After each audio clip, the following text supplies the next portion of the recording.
감사합니다.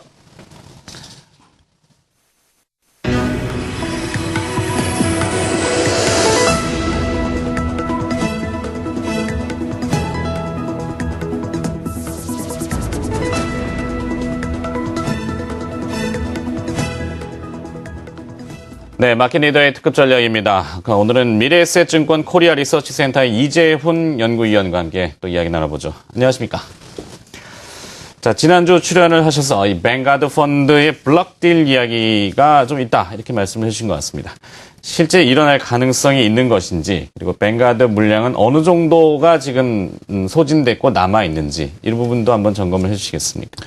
예, 지난주에 가능성이 있을 수 있고, 그 다음에 아이디어가 좋다고 말씀을 드렸던 기억이 있습니다. 그래서, 항상 이제 시청자 여러분들께 어떤 말씀을 드리면 그 뒤에 또 저희가 좀 파악한 부분들을 업데이트 드리는 게 맞다고 생각해서 주제를 좀 잡아봤고요.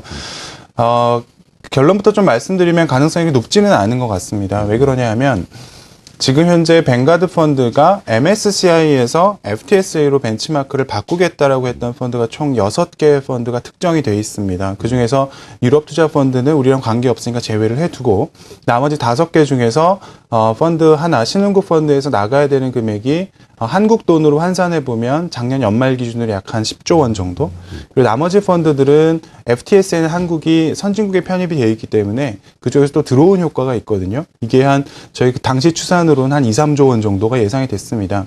지금 이제 5월 달인데요. 그동안에 상당히 많이 진행이 됐던 부분들을 감안을 해보면 신흥국 펀드에서 그동안에 한 70% 정도의 한국 비중을 이미 좀 줄여왔고요. 그러면 계산해보면 약 한 3, 4조 원 정도는 앞으로 추가적으로 6월 말까지 나올 수 있다라고 보여지고, 선진국 쪽으로 들어오는 돈들이 대충 그 정도니까 서로 맞바꾸면 안 되겠느냐라는 그런 아이디어였는데, 네. 실제 뱅가드 펀드 쪽에서 공시된 바를 놓고 보면 나머지 4개의 선진국 펀드 중에서 2개는 이미 벤치마크 변경이 완료됐다라고 얘기를 하고 있고, 나머지 2개 정도가 앞으로 진행이 될 수 있다. 다시 말씀드리면 앞으로 돈이 들어올 만한 구석은 2개 정도의 펀드인데, 들어올 수 있는 규모는 저희가 추산해서 계산을 해보면 6천억 정도 수준인 것 같습니다. 그래서 팔아야 될 금액이 4조 원, 그 다음에 들어와야 될 금액이 6천억 정도이기 때문에 이 2개를 서로 맞바꿔서 이번 뱅가드 이슈를 마무리한다라는 부분들은 절대적인 금액 측면에 있어서는 좀 다소 무리인 상황이다라고 판단을 하고 있습니다. 그렇군요.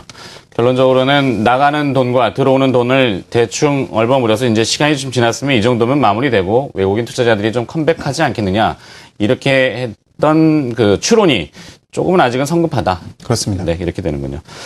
자, 물론 뱅가드만이 시장의 절대적인 그 위치를 차지하는 것은 아닐 겁니다. 뭐 요즘 나오는 이야기는 일본의 와다나베 부인, 엔케리 트레이드에 대한 가능성, 그리고 투자본이 한국의 원화가 강세를 나타낸다면 계속 들어올 수도 있고, 그러면 뱅가드 이슈가 좀 희석되면은 다른 외국인이 한 명은 아니지 않습니까? 그래서 그렇습니다. 거기에 이제 기관 투자자들의 어떤 수급도 한번 또 미싱을 시켜봐야 될 것 같은데요. 이 신흥국 주식형 펀드로 돈을 넣을지 이런 상황들에 대해서는 추론을 좀 어떻게 하고 계십니까? 우리가 그 글로벌 수급을 볼 때 그 외국인들의 주식을 사느냐 파느냐의 문제는 국내 투자자분들께서 주식형 펀드에 가입을 많이 하시면 투신권 수급들이 좀 좋아지는 것처럼, 기관 수급이 좋아지는 것처럼 외국인 수급은 역시 그것들도 펀드이기 때문에 글로벌 투자자들이 외국인들이 운영하고 있는 펀드에 돈을 넣게 되면 한국 시장, 특히 신흥국 시장에 돈을 넣게 되면 한국 시장의 수급이 좋아지는 그런 구도라고 보시면 될 것 같습니다. 근데 최근에 보시면 수치상으로 보게 되면 신흥국하고 선진국 주식형 펀드가 동반해서 최근에 4주 만에 동반 순유입이 소폭 발생을 좀 했습니다. 그래서 외국인들이 컴백하는 거 아니냐 이렇게 생각을 하시는데, 일단은 그동안의 연초 이후 느낌으로 보게 되면 신흥국에서 자금 이탈이 3월부터 시작이 됐는데 최근에 이탈 속도가 조금 줄어드는 느낌은 분명히 있습니다. 그리고 선진국 쪽으로도 자금 유입이 좀 강하게 계속 유지가 되는 가운데서 선진국과 신흥국 간의 어떤 자금 유입의 누적 강도를 놓고 보게 되면 과거 대비해서 선진국이 워낙 많이 들어오다 보니까 그 격차가 좀 줄어든 그런 정도라고 좀 이해를 해주시면 좋을 것 같습니다.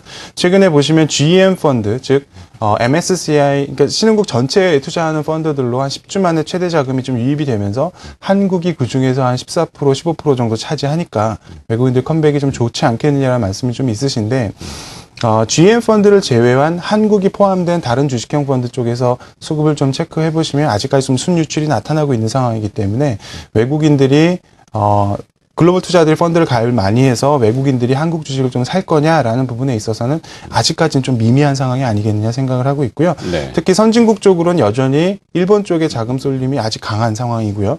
신흥국 내에서도 그동안에 한국이 좀 좋았었는데 아세안이라고 할 수 있는 국가 쪽으로 자금 유입이 좀 괜찮거든요. 그러다 보니 아직까지 그 틈바구니에서 한국 시장으로 자금 배분을 아주 정확하게 강하게 하고 있는 상황은 아니다라고 이해해 주시면 좋을 것 같습니다. 그렇군요.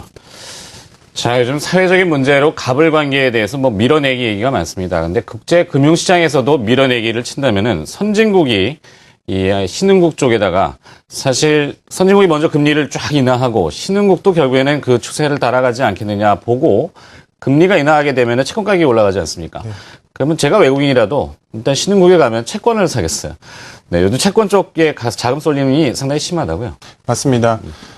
키워드를 하나 말씀을 드리면 결국은 2008년도 금융위기 이후부터 나타난 전 세계적인 금융시장의 키워드는 바로 저금리가 될 것 같고요. 이 저금리와 더불어서 경기 부양을 하기 위해 선진국이 경쟁적으로 또 자금을 통화 정책을 통해서 풀고 있는 그런 상황입니다. 그럼 그 돈들이 어디를 갈 거냐라는 관점에서 볼 때 물론 그 신흥국뿐만 아니라 선진국 쪽 주식으로도 자금이 들어왔습니다. 하지만 최근에 채권 시장에 대한 자금 쏠림이 상당히 강하다라고 말씀을 드리겠고요. 전 세계적으로 볼 때 몇 가지 기록들을 좀 소개를 드리면 좀 감이 좀 좋으실 것 같습니다. 전 세계에 투자된 주식형 펀드 말고 채권형 펀드로 약 한 24주 만에 가장 강한 자금들이 지난주에 자금이 유입이 됐고요. 우리가 그 투기 등급 본드라고 할 수 있는 하이힐드 본드 같은 경우에는 8주 만에 가장 많은 자금들이 들어왔습니다. 그리고 최근에 ECB가 금리를 인하하면서 유럽 채권 펀드로는 통계사상 가장 많은 자금이 지난주에 좀 유입이 됐고요.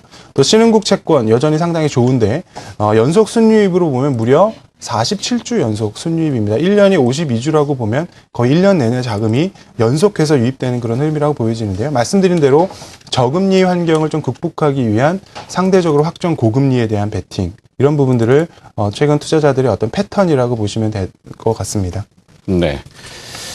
자, 요즘 한때 머니무브라고 하는 자금의 이동을 넘어서 그레이트 로테이션, 자금의 대이동과 순환에 대한 이야기도 많이 나왔습니다. 뭐 채권에서 주식으로 간다 이야기도 있었는데 요즘 보면 채권 가격하고 주가가 같이 가는 선진국은 이런 형태가 나타나는데 이것이 진행이 된다 안 된다 왈가왈부 뭐 말이 많습니다.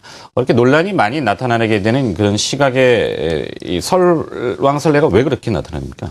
그레이트 로테이션이라고 한다면 그동안에 채권 쪽에 쏠렸던 자금들이 금리가 좀 높아지는, 경기가 좋아지면 금리가 전반적으로 올라가게 되는 구조인데요. 그런 경우에 더 이상 금리가 내려가기 어렵다. 그렇다고 보니 채권에서 자금이 이탈돼서 상대적으로 이제 위험한 자산인 주식 쪽으로 자금이 이동될 거다라는 부분들이 바로 그레이트 로테이션입니다. 이건 일부 이제 외사에서 만들어 놓은 신조어인데, 실질적으로 설왕설래가 있다라고 말씀을 주셨는데 사실입니다. 절대 금액적으로 놓고 보면 채권보다 주식 쪽 자금이 좀 더 셌던 부분들이 올 한 해 나타났던 현상들이고요. 하지만 강도 측면에서 보면 전체 펀드가 갖고 있는 자금 대비 유입되는 강도 측면에서 보면 사실 주식보다 채권이 월등하게 강하거든요. 그래서 그림 두 개를 보시면서 좀 설명을 드리겠습니다. 처음 보시는 그림은 최근 2년 동안의 주식과 채권 간의 자금 순유입 누적 그림을 나타내고 있는데요. 보시는 그림의 검정색 선이 작년 1월부터 전 세계 채권으로 들어온 자금입니다. 상당히 꾸준하게 들어오고 있는 흐름이고요. 보시는 그림의 실선으로 되어 있는 빨간색 선이 바로 전 세계 주식형 펀드로 들어오는 자금의 규모를 나타내고 있습니다. 작년에는 별로 들어오지 않았다가 올해 들어서 주식으로 금액이 확 늘어나는 흐름이기 때문에 이게 넘어가는 거 아니냐 이렇게 말씀을 주시는데 점선을 한번 봐주시면 미국과 일본 투자 주식형 펀드를 제외한 전 세계 주식형 펀드입니다. 이 부분을 보시면 사실 그렇게 크게 늘어나는 국면은 아니라고 보여지거든요. 그래서 결과적으로 봤을 때 그레이트 로테이션이라고 한다면 채권에서 자금 이탈이 좀 일어나야 되는데 지금 보시면 주식과 채권이 동반해서 들어오는 구조이기 때문에 그레이트 로테이션이라고 좀 보기 어려운 측면이 있고요. 또 하나 결정적으로 그림을 하나 보여드리겠는데 이 그림은 아까 제가 강도 말씀을 드렸는데 펀드 자산 대비 유입되는 자금의 강도가 주식이 세냐 채권이 세냐를 나타내고 있는데 보시는 그림에 있어서 이게 이제 0보다 높아지게 되면 채권으로 자금 쏠림이 더 강하다라는 측면이 있는데요.